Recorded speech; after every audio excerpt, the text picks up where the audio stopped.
¿Se te ha perdido algo aquí, Laura? Así me recibió Javier, mi marido, en la puerta del Hotel Meliá de Madrid, un martes por la tarde. Ni gritos, ni insultos. Solo esa pregunta. Fría, cortante, quirúrgica. Yo llevaba una blusa azul que aún olía a colonia masculina. El pelo desordenado. Y unos tacones que me habían hecho sentir guapa por primera vez en meses, hasta ese momento. No supe qué decir. Solo me quedé quieta, con el bolso colgando del antebrazo, la chaqueta en la mano, y una cara que seguramente lo decía todo. Javier no hizo ningún escándalo. Me miró. Me sostuvo la mirada. Y entonces me ofreció un pañuelo de papel. «Tienes el pintalabios corrido», me dijo. Y un botón mal abrochado. Nunca olvidaré esa frase. Ni la manera en que se dio la vuelta y se marchó, sin esperar una explicación. No hizo falta. Ya lo sabía todo. Ese fue el principio del fin. O el principio de todo, según se mire. Te voy a contar cómo llegué a ese hotel, cómo Javier descubrió todo sin revisar ni un solo mensaje, y lo que pasó después. Porque esta historia no va solo de una infidelidad.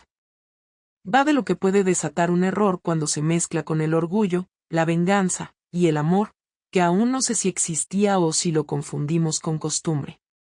Y sí, esta historia es mía. Pero podría ser tuya también. Yo pensaba que lo tenía todo controlado. Habíamos sido cuidadosos, lo justo para no levantar sospechas. Nada de mensajes comprometedores, nada de llamadas largas, solo encuentros puntuales cuando sabíamos que nadie podría vernos. Pero lo que no preví, lo que nunca imaginé, es que Javier se enteraría no por algo digital, sino por algo tan simple y real como una rutina cambiada. La rutina, esa que tantas veces nos salvó del aburrimiento, fue lo que me acabó delatando. Todo empezó una semana antes de aquel encuentro en la puerta del hotel.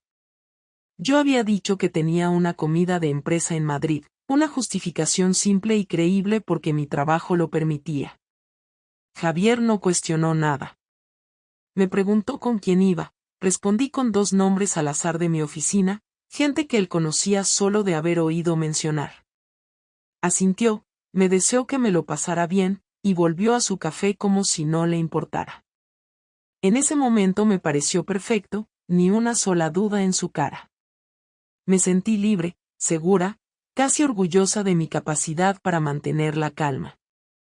Lo que no sabía era que justo ese día, Javier había cambiado su turno de clases para cubrir a un compañero enfermo. Salió antes del instituto, pasó por casa y vio que mi coche no estaba.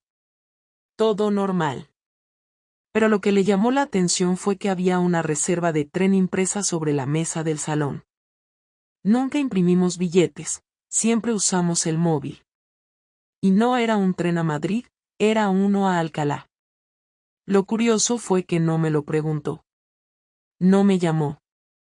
No me escribió. Se quedó callado.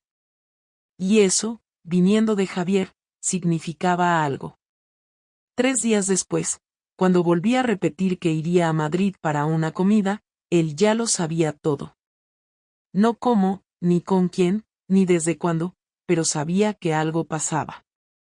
No me preguntó nada. Me dejó hacer. Me llevó a la estación con la misma sonrisa de siempre. Pero cuando bajé del coche, me dio un beso en la mejilla y me dijo, asegúrate de no dejar nada en la habitación. Pensé que era una frase lanzada al aire, sin segunda intención, así que solo reí y me bajé del coche sin mirar atrás. Error. El día que todo explotó, yo llevaba 3 horas en el hotel. Jaime había llegado puntual, como siempre. Comimos algo rápido en la habitación, reímos como adolescentes, hicimos lo que no debíamos hacer. Nada fuera de lo habitual. Pero cuando salimos, cuando abrimos la puerta para irnos cada uno por su lado, Javier estaba ahí. No en plan película, no con un grito ni una escena. simplemente apoyado en la pared, como si llevara horas esperándome. Tal vez las llevó. No me preguntó con quién estaba. No quiso ver al otro. No intentó pegarle. Solo me miró y me dijo esa frase. Yo sentí que el suelo se hundía, pero no hice nada. Ni lloré, ni supliqué, ni me inventé excusas. Me quedé quieta, con esa mezcla de vergüenza y sorpresa que se te clava en el cuerpo. Javier se giró, bajó por el pasillo sin correr, y desapareció. Jaime no dijo nada. Solo cerró la puerta con cuidado y volvió a la habitación como si no quisiera interferir. Yo no sabía qué hacer.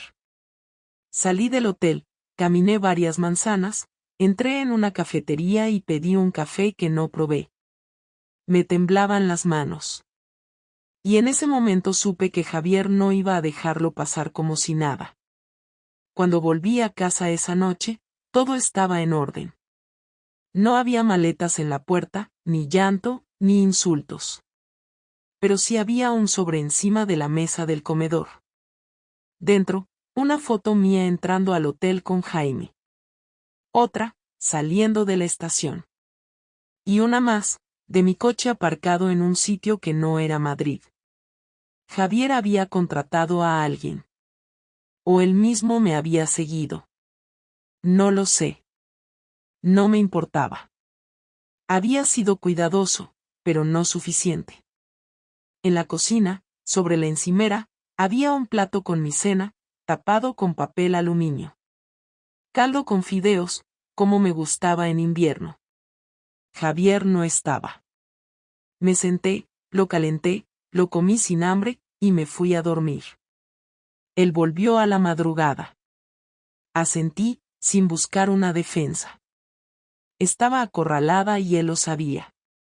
No solo me había descubierto, me había observado, había guardado pruebas, había callado y esperado el momento exacto para ponerlo todo sobre la mesa.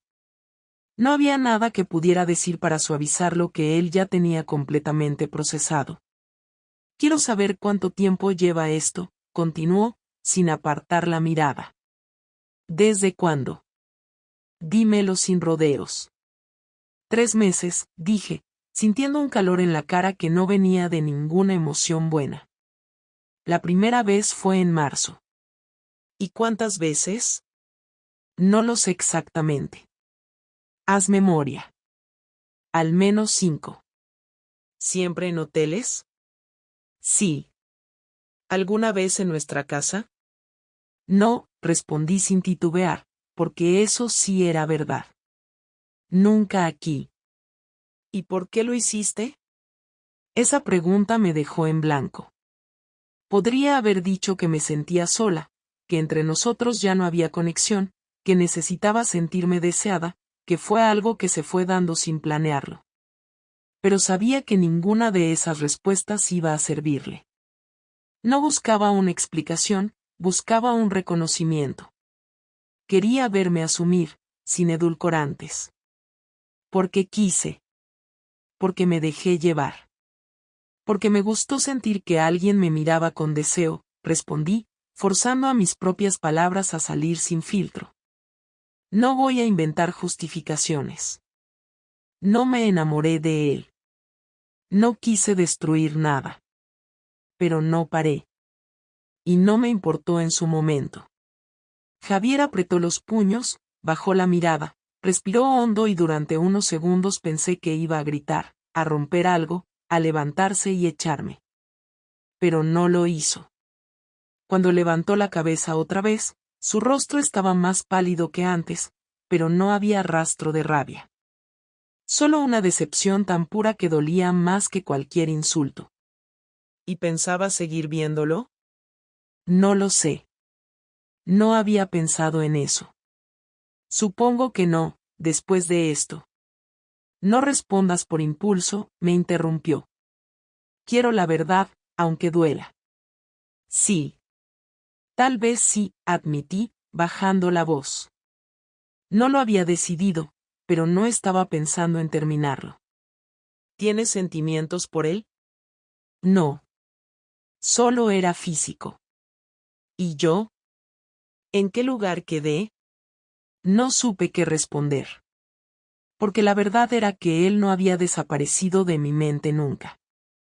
Pero tampoco lo había defendido en mi interior cuando crucé ciertas líneas. No lo había traicionado porque lo odiara, ni porque quisiera reemplazarlo, sino porque había desconectado de su existencia como si no importara, como si lo nuestro estuviera en pausa mientras yo me daba el permiso de actuar como si no tuviera ningún compromiso. Te fallé, dije, sin intentar decorar la frase. Te fallé de forma consciente. No tengo otra manera de decirlo. No sabes la cantidad de veces que estuve a punto de preguntarte directamente, dijo, sin dejar de mirarme. Pero quería tener la certeza. No por celos, no por inseguridad. Porque me conozco. Y si te lo preguntaba antes de tener pruebas, y tú me mentías, jamás te lo iba a perdonar. Ahora al menos sé que no estoy loco. Que no estaba imaginando cosas. Me quedé en silencio. Lo único que sentía era una mezcla entre vergüenza, miedo y un vacío que crecía segundo a segundo. No sabía qué venía después, pero entendía que lo peor apenas estaba comenzando. Y no iba a ser una conversación, ni una pelea, ni una disculpa lo que lo solucionara. Javier se levantó, tomó su mochila, abrió la puerta del salón y antes de salir, se detuvo. Hoy duermes en el sofá. Mañana hablaremos de los niños.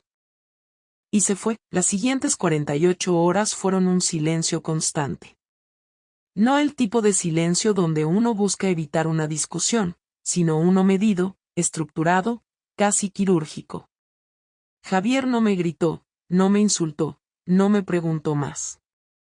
Me daba indicaciones mínimas, que los niños ya habían comido, que necesitaban sus mochilas listas, que él pasaría por ellos al salir del colegio.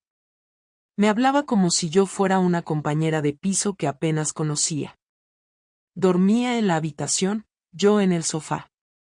No había insultos ni rabia, y eso fue lo más inquietante de todo. Cuando alguien deja de gritar es porque ya no le queda nada por decir. Y eso me empezó a preocupar más que cualquier castigo emocional inmediato. El domingo por la tarde, mientras doblaba ropa en silencio, escuché la puerta principal. Javier entró con una bolsa en la mano. Caminó hasta la cocina, dejó la bolsa sobre la mesa y me llamó por mi nombre. No con odio, ni con amargura, sino con una voz extrañamente neutra, como si estuviera a punto de leerme un contrato. Me acerqué, apoyé las manos en la encimera y esperé. Abrió la bolsa y sacó 3 carpetas, una negra, una azul y una gris. Las alineó sobre la mesa sin mirarme. Esto es todo lo que tengo, dijo, señalando las carpetas. Capturas de pantalla de tus movimientos desde marzo, recibos de hoteles, reportes del investigador privado que contraté hace un mes, detalles de tus llamadas cuando decías que estabas en reuniones. No hay nada exagerado, no hay interpretaciones. Solo hechos. No dije nada. Sabía que había estado esperando esto. Que llevaba tiempo preparándolo. Que su silencio no era resignación, sino planificación. No me sorprendía, pero ver todo tan ordenado y expuesto me dejó sin aire. No voy a hacer un escándalo. No voy a destruirte delante de los niños. Pero tampoco voy a dejar esto así. Abrió la carpeta azul. Esto es la solicitud de separación de bienes, con efecto inmediato. Ya he hablado con el abogado. No voy a pelear por el piso ni por la custodia. Solo quiero que firmes esto para evitar que compartamos cuentas, gastos o cualquier tipo de patrimonio. A partir de hoy, cada uno se hace cargo de lo suyo. No lo esperaba tan pronto. Pensé que al menos habría un margen para discutir, para proponer, para explicar algo más. Pero no. Javier había estado un paso adelante desde que empezó todo. Agarré la carpeta sin decir nada, la abrí, leí algunas líneas. Todo era claro. Cortar lo económico antes de que cualquier otro movimiento se volviera más complicado. La gris es para ti, dijo, y la empujó hacia mí. Son copias de todo lo que tengo, para que no digas que oculté pruebas. Puedes revisarlo, puedes llevarlo a tu abogado. Me da igual. La última carpeta, la negra, no la tocó. Solo la miró unos segundos y luego me miró a mí. Y esta es la que voy a enviar mañana a tu jefe, al Comité de Ética de tu empresa y al Correo General de Recursos Humanos. Porque sé que dijiste que algunas de tus ausencias eran por reuniones con clientes. Porque sé que uno de esos hoteles fue pagado con una tarjeta corporativa. Y porque tú sabes perfectamente que eso puede costarte el puesto. No lo hago por rencor. Lo hago porque necesito que sientas algo. Porque yo no puedo dormir desde hace días, no pienso con claridad, y mientras tanto tú seguías yendo al trabajo como si nada, hablando con tus amigas, haciendo tu vida. No mereces quedarte con todo intacto. Ahí sí hablé. No por pánico, sino por incredulidad. ¿Vas a arruinar mi carrera? No, respondió. Vas a arruinarla tú. Yo solo voy a informar. Lo que ellos hagan con la información ya no es asunto mío. ¿Y los niños? No les voy a contar nada. No voy a usarlos en esto. Seguirás viéndolos. No voy a impedirles verte. Pero no me voy a quedar mirando cómo pasas páginas sin consecuencias. No quiero tu dinero. No quiero tus disculpas. Solo quiero que entiendas que elegiste este camino. Y que a veces, cuando se elige mal, se pierde. Se giró, sacó su móvil del bolsillo y comenzó a escribir algo. Supuse que era el correo. Me quedé ahí parada, sin saber si llorar, si pedirle que no lo hiciera, si decirle que estaba arrepentida. Pero era tarde. Él no buscaba arrepentimiento, buscaba justicia. Su versión de justicia. Y, aunque me doliera, tenía todo el derecho del mundo. ¿Puedo al menos pedirte que no lo hagas hoy? Pregunté. Solo un día. Uno. No, dijo, sin levantar la vista del móvil. Ya te di muchos días. Guardó el teléfono, se puso la chaqueta, tomó las carpetas y antes de salir, dejó una frase que aún no he olvidado. Tú rompiste esto. Yo solo estoy recogiendo los pedazos para que no se claven en los pies de los niños. Salió y cerró la puerta sin fuerza, sin violencia, sin odio. Solo con una calma que dolía más que cualquier grito. Pasaron 3 días sin que volviéramos a hablar más de lo necesario. Javier cumplía cada palabra.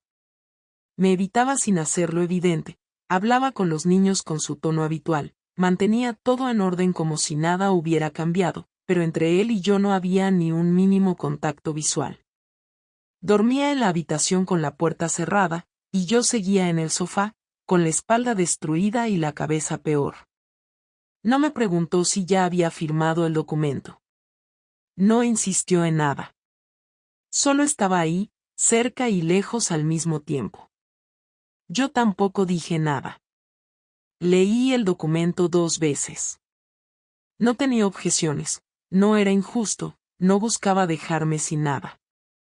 Lo firmé el segundo día, lo dejé sobre la mesa, y él lo recogió sin comentar nada.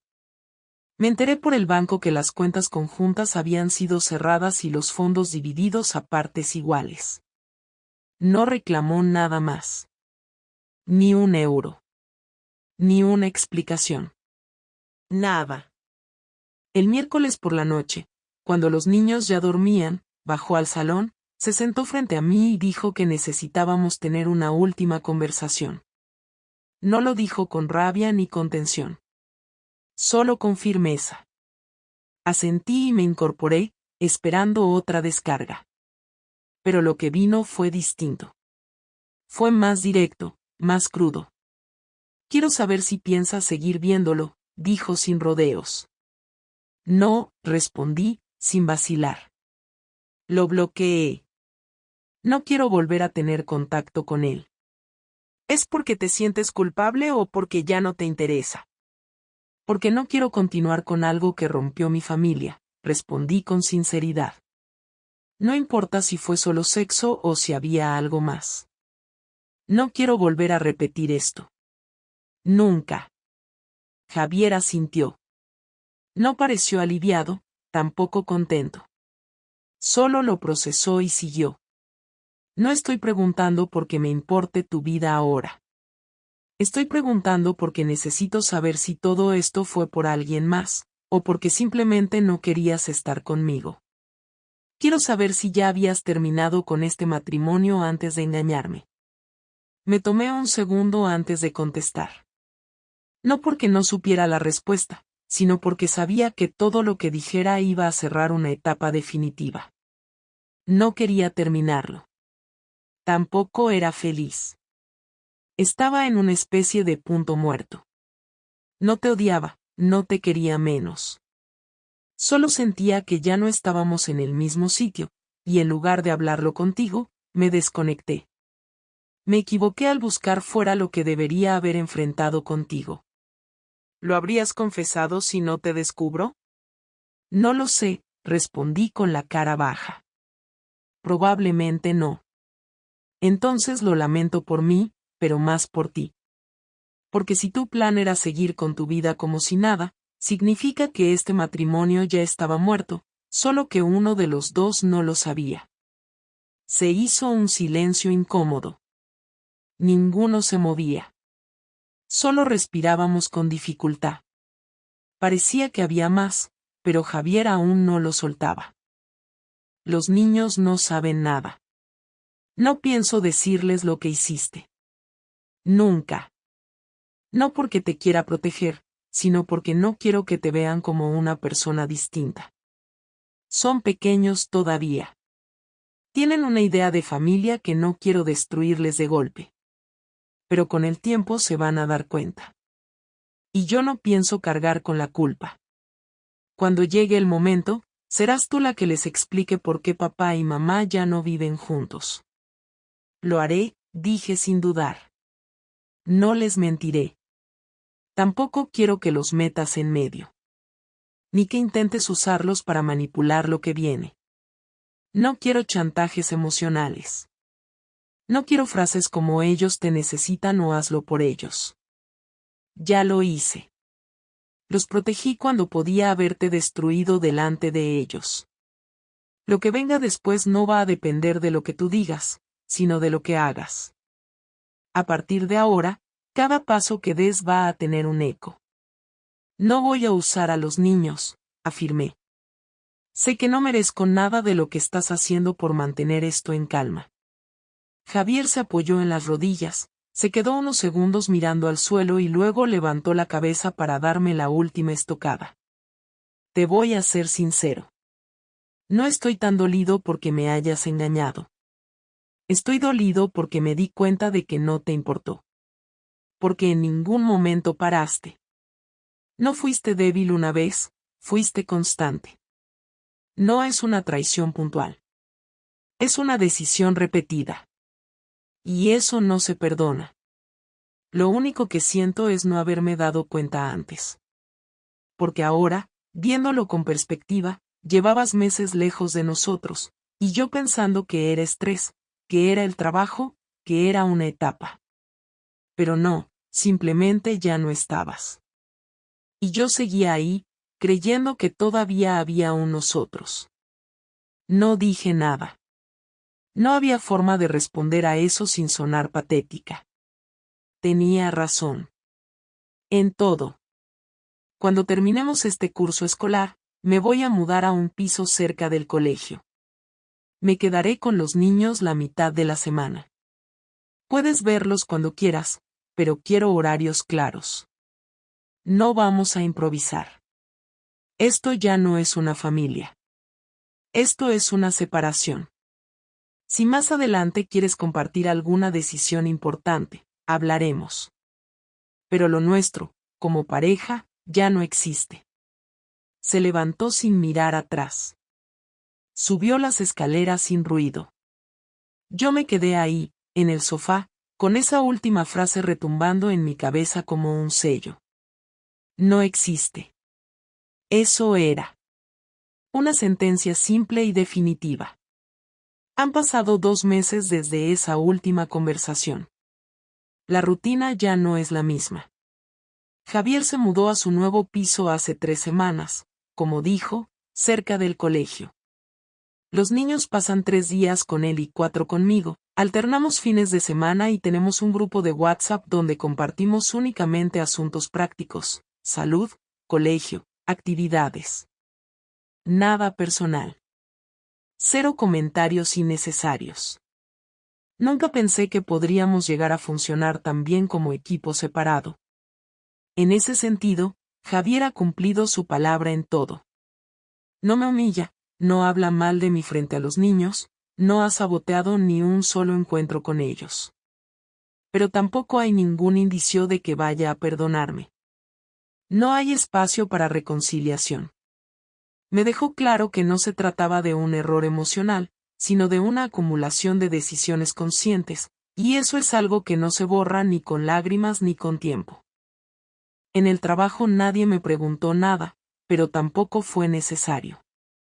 Después del correo que Javier envió, tuve una reunión tensa con recursos humanos donde me notificaron que había una investigación interna por mal uso de recursos. No me despidieron, pero me trasladaron a otro departamento con funciones más limitadas y menos exposición. No me quejé. Lo acepté como parte del precio. Él había dicho que no me destruiría, pero tampoco iba a dejar que me saliera intacta. Y cumplió. La parte más dura no fue el cambio de puesto, ni la pérdida de confianza del equipo, sino notar que ya nadie me miraba como antes. Ni con admiración ni con respeto. Solo con una mezcla de curiosidad y distancia. Algunos compañeros dejaron de hablarme por completo. Otros bajaron el tono. Ya no soy Laura, la jefa del equipo, ahora soy Laura, la que tuvo un lío y casi lo pierde todo. Con Jaime no volví a hablar. No intentó buscarme. No me llamó, no escribió. Tampoco lo esperaba. Lo bloqueé de todos lados después del día del hotel. En el fondo sabía que él no iba a involucrarse en las consecuencias. No era su familia, no eran sus hijos, no era su vida la que se caía a pedazos. Y eso me hizo ver con más claridad el tipo de decisión que tomé. No fue un romance de película. Fue una acción egoísta y cobarde. Y al final, eso es lo que queda. No una historia de amor frustrado, sino una responsabilidad que no quise asumir a tiempo. Los niños han sido el único punto estable en medio de todo esto. No preguntaron demasiado, pero notan el cambio. El mayor, que tiene 9 años, me miró el otro día después de cenar y preguntó si papá y yo nos habíamos peleado mucho antes de separarnos. Le dije que sí, pero que ya no nos peleamos. Solo estamos en casas distintas. Asintió sin mucho drama, pero luego agregó, me gusta cuando estamos todos juntos, aunque no pase nada especial. No supe qué responder. Solo le acaricié el pelo y le dije que podía llamarnos a los dos cuando quisiera, que papá siempre estaba cerca. Se fue a jugar con su hermana como si nada, pero yo me quedé sentada varios minutos en la cocina sin poder moverme. He pensado mucho en lo que aprendí de todo esto, y la verdad es que no hay una gran revelación, no hay una frase bonita para cerrar esta etapa. No soy una víctima, tampoco un monstruo. Soy una mujer que falló, que tuvo todo lo necesario para enfrentar una crisis matrimonial de forma adulta y decidió esquivarla por el camino más fácil. Lo que me destruyó no fue una aventura, fue la incapacidad de poner en palabras lo que sentía, de decirle a mi marido que me estaba apagando, que necesitaba algo más, que la rutina se nos había comido. Me equivoqué al creer que callar era menos destructivo que confrontar. Me equivoqué al pensar que podía administrar una doble vida sin romper nada. Pero se rompió todo. Y lo peor es que fui yo quien lo hizo, sabiendo lo que estaba en juego. No busco redención ni segundas oportunidades. Sé que Javier no va a volver. No porque no me haya querido, sino porque se quiere más a sí mismo. Porque aprendió a tiempo que hay líneas que, una vez cruzadas, ya no permiten volver al punto anterior. Y no le guardo rencor. Al contrario, le agradezco que haya sido firme, que no haya caído en el drama ni en el victimismo. Que haya cuidado a los niños por encima de todo. Y que no me destruyera, aunque tenía las herramientas para hacerlo. En cierto modo, me enseñó con su reacción lo que yo no supe hacer: poner límites, actuar con dignidad, tomar decisiones con coherencia. Ahora mi vida es otra. Menos estable, menos cómoda, más silenciosa. Me levanto temprano, preparo el desayuno para los niños cuando me toca, voy al trabajo, cumplo con lo justo y vuelvo a casa. No salgo mucho. No tengo ganas. Las amigas que sabía que no iban a juzgarme se han quedado. Las otras se han ido. Y no las culpo. Cada día intento reconstruirme sin hacer ruido. No por Javier, no por los niños. Por mí. Porque si alguna vez quiero mirar atrás sin odiarme, necesito al menos saber que hice algo para recuperar algo de lo que perdí, aunque sea la versión de mí misma que destruye en el camino. No sé si alguna vez volveré a estar en pareja. No sé si voy a reconstruir algo parecido a lo que tenía. Pero ahora sé que las decisiones que uno toma, incluso las que parecen pequeñas o pasajeras, definen quién eres. Y yo no quiero volver a ser la persona que decidió mentir y esconderse cuando más debía hablar y enfrentar. Lo que venga después, vendrá. Sin mentiras, sin juegos, sin doble vida. No como castigo, sino como una forma de vivir con algo más de verdad.